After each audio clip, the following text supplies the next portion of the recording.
ಮಾಡಬೇಕಾಗಿದೆ ಗೋಪಿನಾಥ್. ನಮ್ಮ ಕಾರ್ಯಕ್ಕೆ ಅಡ್ಡಿಯಾಗಿ ನಮ್ಮ ಸಾಹಸವನ್ನು ಮಣ್ಣು ಪಾಲು ಮಾಡುತ್ತಿರುವ ಒಂದು ಕೆಟ್ಟ ಪ್ರಾಣಿಯನ್ನು ಸೆರೆ ಹಿಡಿಯಬೇಕಾಗಿದೆ. ಅದಕ್ಕೆ ನಿಮ್ಮ ಸಹಾಯ ಬೇಕಾದರೆ ಅದ್ಯಾವುದು ನಡೆದರೆ ಹೊಸ ವಿಷಯ ಹೇಳ್ತಿರುವ ಜಯರಾಜ್. ನಿಮ್ಮ ಪಾಲದಲ್ಲಿ ನಾನು ಎಂದು ಪಾಲುಗಾರನೆಂದು ನಾನು ಈ ಜಿಲ್ಲೆಗೆ ಟ್ರಾನ್ಸ್ಫರ್ ಆಗಿ ಬಂದಾಗಲೇ ನಿಮಗೆ ಹೇಳಲಿಲ್ಲವೇ? ಅಂದಂಗ ಅದೇನೇ ಕೆಲಸ ಇದ್ರು ಹೇಳಿ, ನಾನು ಮಾಡ್ಕೊಡ್ತೀನಿ. ಹಾಗಾದರೆ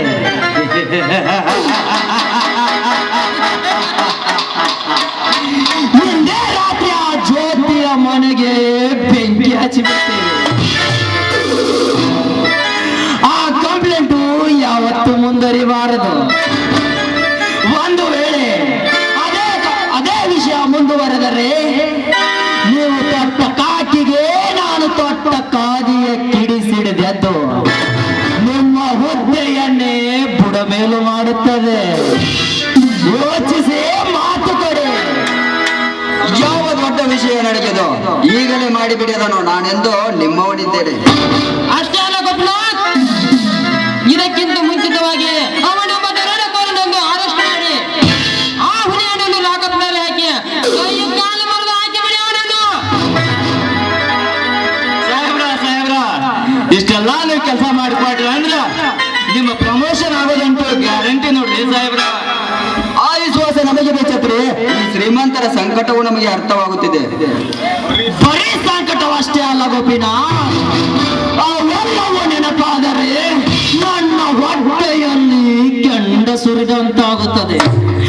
ಕಷ್ಟದ ಒಬ್ಬ ತಿರುಗ ನನ್ನ ಮಗ ನನ್ನ ಕೆಲಸ ಅಪೀಲು ಮಾಡಿ ನನ್ನ ಮಂತ್ರಿಯ ಪಟ್ಟ ದೂರ ತಳ್ಳಿದನೆಂದರೆ ನಾನು ಬದುಕಿದ್ದು ಸತ್ತಂತೆ. ಈ ಒಂದು ಸಾರಿ ನಮ್ಮ ಕೆಲಸ ಮಾಡಿ ನಮ್ಮ ಕೈ ಬಲಪಡಿಸಿದರೆ ಬರೀ 6 ತಿಂಗಳಲ್ಲಿ ಈ ಸರ್ಕಾರವನ್ನು ಉರುಳಿಸಿ ಮತ್ತೆ ನಾನೇ ಹತ್ತಿ ನಿಲ್ಲುವೆ ಆ ಮಂತ್ರಿಯ ಪಟ್ಟ. ನೀವು ಕೆಲಸ ಮಾಡಿಕೊಟ್ರಿ ಅಂದ್ರ ಆವಾಗ ನಮ್ ದನಿನ ಮುಖ್ಯಮಂತ್ರಿ ನೀವೇ ಕಮಿಷನರ್ ಆಗ್ತೀರಿ ನೋಡ್ರಿ ಸಾಹೇಬ್ರ. ಆಯ್ತಪ್ಪ, ಈಗ ನಿಮ್ಮ ಕೆಲಸ ನೀವು ಮಾಡಿ, ನನ್ನ ಕೆಲಸ ನಾನು ಮಾಡ್ತೀನಿ. सिर्फ हाथ नहीं मिस्टर गोपीनाथ, साथ दो, इधर मैं सबको बचाऊंगा. इरली ಛತ್ರಿ ಸಾಹೇಬ್ರ ನಮ್ಮ ಮೀಟಿಂಗ್ ರೂಮ್ ಕರ್ಕೊಂಡೋಗಿ ಸರಿಯಾಗಿ ಮಾಹಿತಿ ಕೊಡು. ಆಯ್ತು ಬರೀ ಎಷ್ಟು ಸಾಹೇಬ್ರ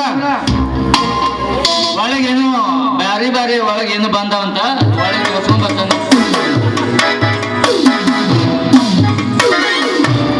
शराब भगवान ने हर एक काम नहीं करता है, कुछ काम हमारा जैसा शैतान के लिए छोड़ देता है. ದೇವರು ಎಲ್ಲ ಕೆಲಸನ ಅವನೇ ಮಾಡಲ್ಲ, ಕೆಲವೊಂದರ ನಮ್ಮಂತ ರಾಕ್ಷಸರಿಗೆ ಬಿಟ್ಕೊಟ್ಟಿರ್ತಾನೆ. ಶರಾಬ್ ಈ ಕಾಕಿ ಬಟ್ಟೆ ನಮ್ಮ ಕೈವಶ ಇರುವಾಗ ಈ ರಾಜಕೀಯದಲ್ಲಿ ಡೊಂಬರಾಟ ಆಡಿಸೋದೇನು ದೊಡ್ಡ ಮಾತಲ್ಲ.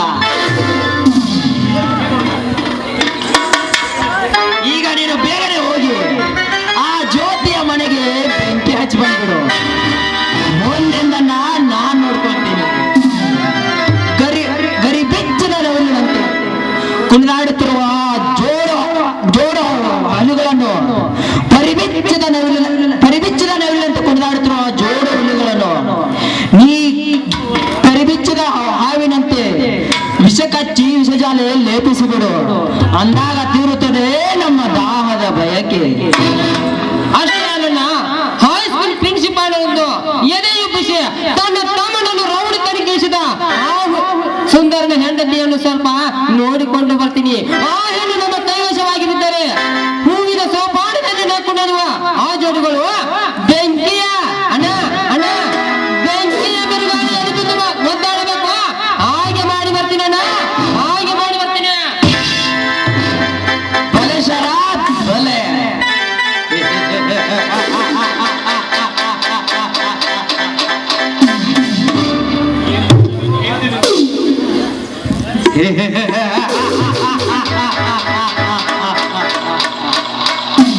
Baliya, I won't kill you.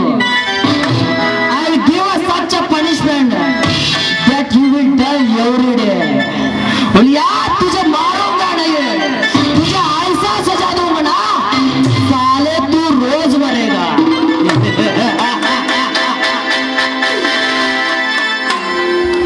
ಉಲಿಯಾ ಎಂದಿನಿಂದ ಪ್ರಾರಂಭವಾಯಿತು ನನ್ನ ನಾಟಕದ ನಾಂದಿ. ಜೋಳ ಹುಲೆಗಳಾಗಿ ನಾಳೆನೇ ಆಳ್ಬೇಕೆಂದುಕೊಂಡಿರುವ ಈ ಜೈರಾಶಾತವನ್ನು ಎಲ್ಲಿ ಹಾಕಿಕೊಂಡಿರುವೆ ಅಂದಾಗ ನಾನು ನಿನ್ನನ್ನು ಮಂತ್ರಿ ನಾಯಕರ ಮಾಡದಿದ್ದರೆ ನನ್ನ ಹೆಸರು ಜಯರಾಜನೇ ಅಲ್ಲ.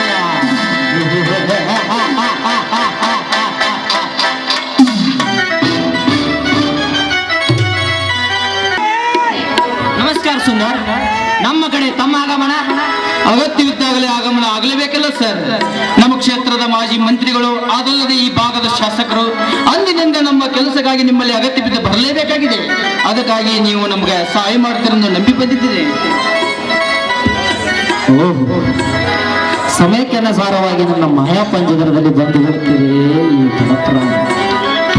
ಇದಕ್ಕೆ ಮೋಸದ ಆಶ್ವಾಸನೆ ನೀಡಿ ಹಸಿಮನೆಯಿಂದ ಬಿಸಿದದ್ದು ಕೊಡುತ್ತ ಬಂದಿರುವ ಇದಕ್ಕೆ ತಣ್ಣೀರೆರಚಿ ನನ್ನ ಕಾರ್ಯವನ್ನು ಸಾಧಿಸಿಕೊಳ್ಳಬೇಕು.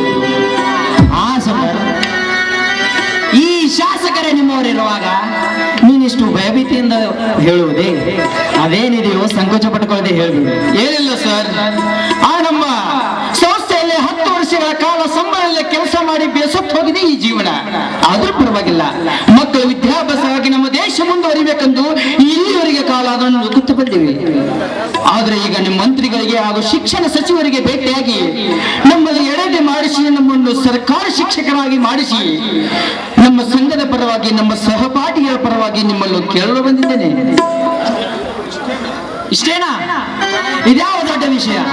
ಈ ಕೆಲಸಕ್ಕೆ ನಾನು ಹೋಗಲಿದ್ದೇನೆ.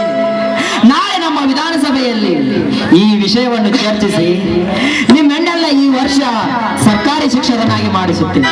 ಓಕೆ ಓಕೆ ಸರ್, ಈ ನಿಮ್ಮ ಬೆಂಬಲ ಕಾರ್ಯಕ್ಕೆ ನಿಮಗೆ ಧನ್ಯವಾದಗಳು. ಬನ್ನಿ ಸುಂದರ್, SP ಸಾಹೇಬರು ನಮ್ಮ ಮೀಟಿಂಗ್ ರೂಮ್ ನಲ್ಲಿ ಕಾಯ್ತಾರೆ. ಬನ್ನಿ ಹೋಗೋಣ. ಅಲ್ಲಿಗೆ ನಾನು ಬರಲೇ? ಯಾಕೆ? ತಪ್ಪೇನು?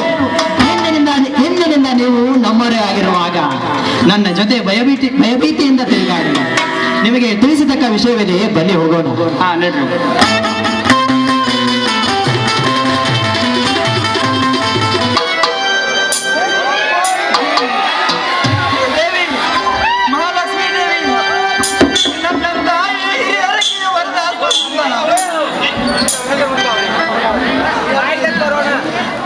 ನನ್ನ ತಾಯಿಯ ವರದ ಹಸ್ತದಿಂದ ಈ ಭೂಮಿಯ ಮೇಲೆ ಜನ್ಮ ತಾಯಿ ಬಂದ ನಾನು ಈ ಕಷ್ಟ ಅನುಭವಿಸಿದ್ದೇನೆ.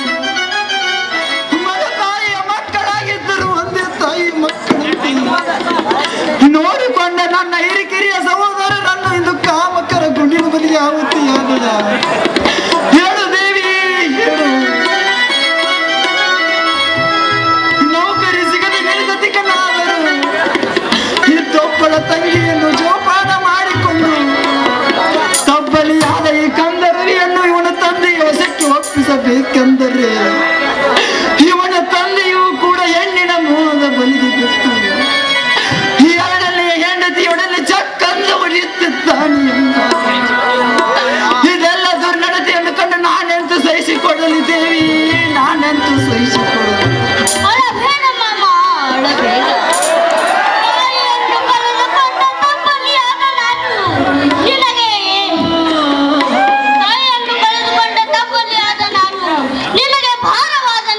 ಭಯಪಡಬೇಡ.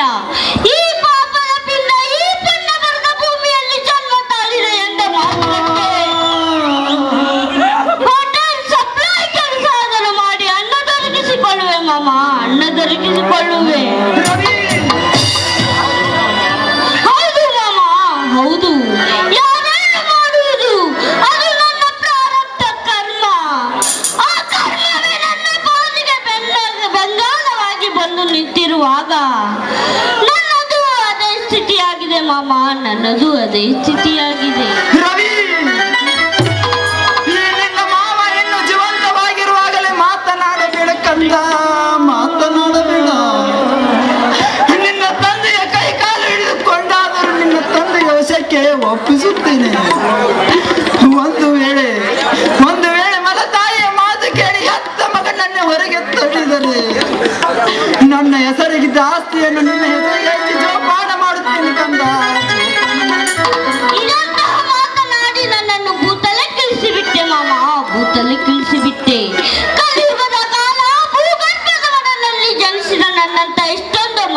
ಮಕ್ಕಳು ಹೊಟ್ಟೆಗೆ ಹಿಡಿ ಅನ್ನವಿಲ್ಲದೆ ಜೀವನದಂತೆ ಇಂದು ಆ ಮನವತ್ತು ಜೀವಿಸುತ್ತಿರುವಾಗ ನನ್ನದು ಅದೇ ಸ್ಥಿತಿಯಾಗಿದೆ ಮಾಮ, ನನ್ನದು ಅದೇ ಸ್ಥಿತಿಯಾಗಿದೆ. ರವಿ, ಬಂದದ್ದನ್ನು ಅನುಭವಿಸಲೇಬೇಕು ಕಂದ, ಅನುಭವಿಸಲೇಬೇಕು. ಕಷ್ಟಕ್ಕೆ ಹೆಗಲು ಕೊಟ್ಟು ವಿಧಿಗೆ ನಾವು ಎದುರಾಗಿ ನಿಂತಾಗಲೇ ಮಾತ್ರ ಸುಖದ ಮಾರ್ಗ ಸಿಗುವುದು. ಈ ಜೀವನ ಎಂಬುದು ನೀರ ಮೇಲಿನ ಗುಡಿ ಇತ್ತಂತೆ ಕಂದ, ಗುಡಿ ಇತ್ತಂತೆ. ನಿಜ ಮಾಮ. ಈ ಗುಡಿಯನ್ನು ಒಡೆದು ಹೋಗುವುದು. ಅಲ್ಲಿವರೆಗೂ ಸುಖ ದುಃಖಗಳ ಸಂಸಾರದಲ್ಲಿ ಪರಿಡಿ ಹತ್ತಿ ನಿಲ್ಲಬೇಕು ಕಂದ, ಪರಿಡಿ ಹತ್ತಿ ನಿಲ್ಲಬೇಕು. ನಿಜ ಮಾಮ, ನಿಜ. ಆದರೆ ಅದನ್ನು ತೂಗಿ ಆಡಿಸುವ ಪರಮಾತ್ಮನೇ ನನ್ನ ಪಾಲಿಗೆ ಕಲ್ಲಾಗಿ ಕುಳಿತಿರುವಾಗ ಎಲ್ಲಿಗೂ ದಡ ಮುಟ್ಟದೆ ಸಮುದ್ರ ಸೇರುವ ಸತ್ತ ಹೆಣವಾಗಬಾರದೆ ನನ್ನ ಈ ಬಾಳು. ಎಷ್ಟೋ ತಿಂಗಳಿನಿಂದಲೂ ಮಗನಲ್ಲಿದ್ದಾನೆ ಎಂಬವನ ಜೀವನ ಪ್ರೀತಿ ಭಾವ ಸಂಗಮದ ಶಿಖರವನ್ನೇರಿ ನಗುತ್ತು ಕುಳಿತಿರುವಾಗ ನನ್ನನ್ನು ಮಗನಂದು ಅಪ್ಪಿಕೊಳ್ಳುವನೆ ಮಾಮ, ನನ್ನನ್ನು ಮಗನಂದು ಅಪ್ಪಿಕೊಳ್ಳುವನೆ. ಇದನ್ನು ನಾನು ನಂಬಲೆ ಮಾಮ, ನಂಬಲೆ. ರವಿ, ನಂಬಿ ಶಂಭೋಲಿಂಗನ ಮೇಲೆ ಭಾರ ಹಾಕಿ ಒಪ್ಪತ್ತಿನ ಅಂಬಲಿಯಾದರೂ ಕುಡಿದು ಜೀವನ ಸಾಗಿಸೋಣ. ಬಾರವಿ, ಮನೆಗಾದರೂ ಹೋಗೋಣ. ನಡೆ ಮಾಮ, ಹೋಗೋಣ.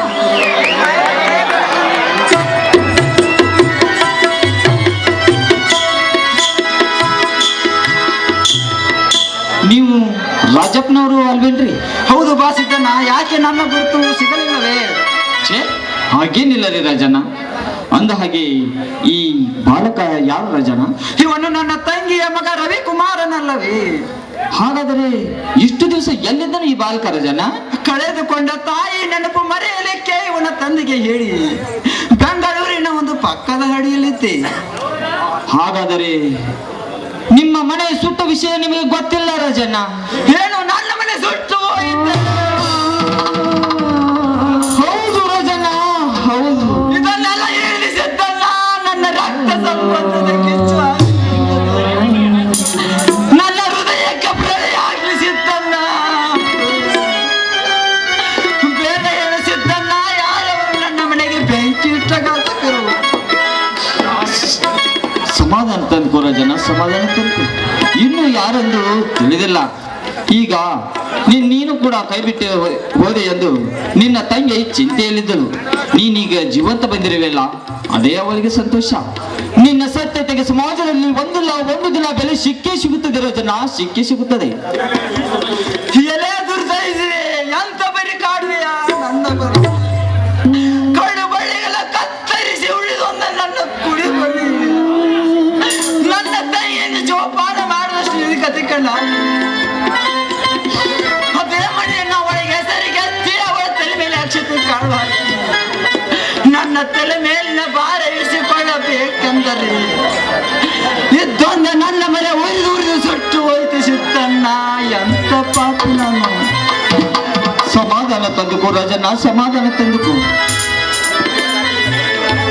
ನೀನು ಕೂಡ ಕೈ ಬಿಟ್ಟು ಹೋದೆ ಎಂದು ನಿನ್ನ ತಂಗಿ ಚಿಂತೆಯಲ್ಲಿದ್ದಳು. ನೀನೀಗ ಜೀವಂತ ಬಂದಿರುವಿಲ್ಲ, ಅದೇ ಅವಳಿಗೆ ಸಂತೋಷ ಆಗಿದೆ. ಮೊದಲು ಈ ಕನ್ನನನ್ನು ಕರೆದುಕೊಂಡು ಹೋಗಿ ನಾನು ಸಮಾಧಾನದ ಮಾತನಾಡಲಿ. ಈ ಸಮಾಜದಲ್ಲಿ ಬೆಲೆ ಸಿಗುವುದು ನಮ್ಮಂತವರಿಗೆ ಅಲ್ಲ ಸಿದ್ದು, ನಮ್ಮಂತವರಿಗೆಲ್ಲ. ಎಂಡ ಕುಡಿದು ಕಂಡ ತಿಂದು ಕಂಡ ಕಂಡ ಕುಲವತಿಯರನ್ನು ಕೈ ಹಿಡಿದು ಎಳೆಯುವ ಬಣ್ಣ ಸಮಾಜದಲ್ಲಿ ಸಿಕ್ಕಂತೆ ಕೋಟಾ ನೋಟು ಚಲಾಯಿಸಿ ಅದೇ ಮಾನವಂತಿ ಎಲ್ಲಿಗೆ ತೋರಿಸಿ ಪರಮಾತ್ಮ ಕಟ್ಟಿದ ತಾಳಿಯನ್ನು ಕಿತ್ತೆಸೆಯುವ ಕತ್ತೆಯಂತ ಶ್ರೀಮಂತರಿಗೆ ಸಮಾಜದಲ್ಲಿ ಆಸೆಗಾಗಿಯೇ ತನ್ನ ಹೆಂಡತಿಯನ್ನೇ ಮೈ ಮಾರಿಯ ಕೊಡಲು ಹಚ್ಚಿದ ಚಂಡ ಬಂಡ ಗಂಡಸರಿಗೆ ಸಮಾಜದಲ್ಲಿ ಬೆಲೆ.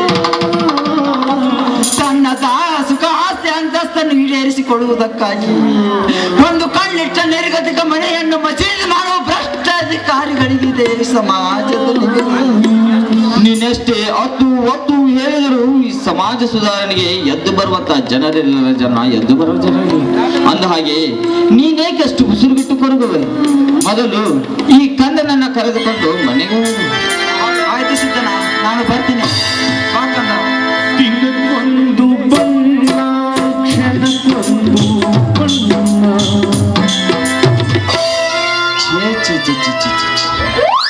ಪಾಪ್ರಿ ಇಂಥ ದೇವ್ರು ಇಂಥವ್ರಿಗೆ ಕಷ್ಟ ಕೊಡ್ಬೇಕನ್ರಿ ಅಂತೇನ್ರಿ ಅಲ್ರಿ ಎಷ್ಟು ಕಷ್ಟ ಅನುಭವಿಸಾಕ್ ಹತ್ತಿದನ್ರಿ ರಾಜಪ್ಪನ